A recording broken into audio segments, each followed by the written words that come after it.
Hello again. Originally, web fishing was made for a game jam, specifically, Good Guess's Autumn Game Jam. The itch page for this original version is still listed. This allows us to check out the differences between this version and the one that we have today.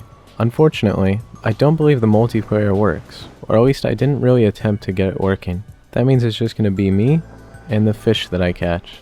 Upon launching this, the first thing that you'll probably notice is the black bars on the side.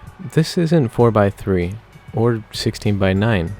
It's some weird thing. I have no idea what it is. It's neither. So in the options here, we don't have a setting to change the resolution at all. When the original version of the game is on screen, it's going to have these black bars. Surprisingly, there's actually options here for customization when it comes to our character that aren't in the present game. There's a lot more fur colors than the ones that we have available.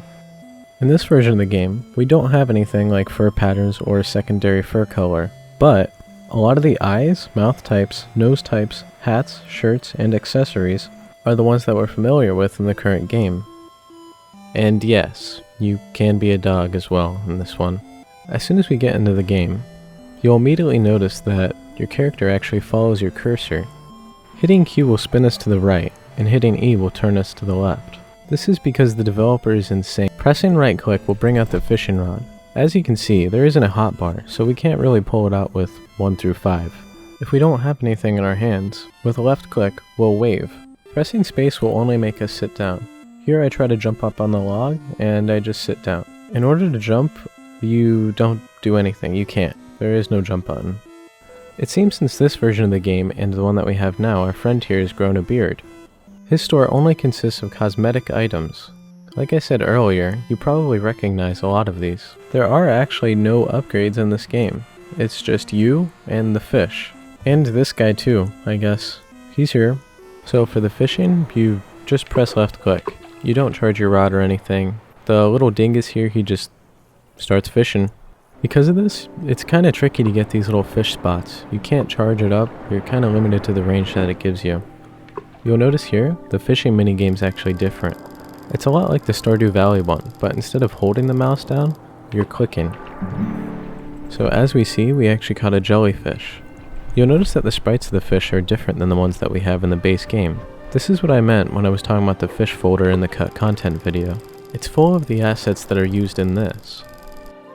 I think it's fairly obvious that when we look around, things look a little different than what we're used to. It's fall. There's a bunch of little leaf piles that we can run through. I know it's unlikely, but I think it'd be really cool to see seasons in web fishing. I think that this and Atlas kind of give us a little taste of that. If you're watching this video, and I don't mean having it on in the background, you'll notice that the animations are different than the ones that we have now. I'm gonna be honest, I kinda love how dopey they look. I mean, look at this. He's just sitting there. Speaking of animations, if we look here at the fishing rod, you'll notice that it's just repeating and that it doesn't loop properly. So when we go and type in chat, we'll still make our little noises that we do when we say something.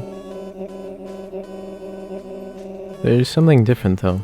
There isn't a chat log of any kind, so we can't see anything that I previously typed.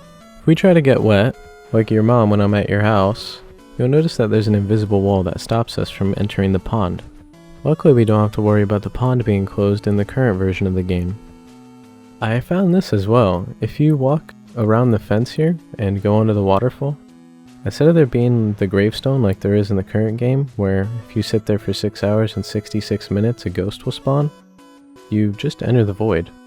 So if you guys are wondering when I would make a how to enter the void video, well, this is it right here. You're watching it.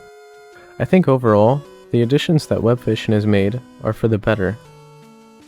The only thing that I wish was in the game is the Gangnam style dance. They should really add this back. I don't know why they removed it, to be honest. So I'll probably be playing this version just for that.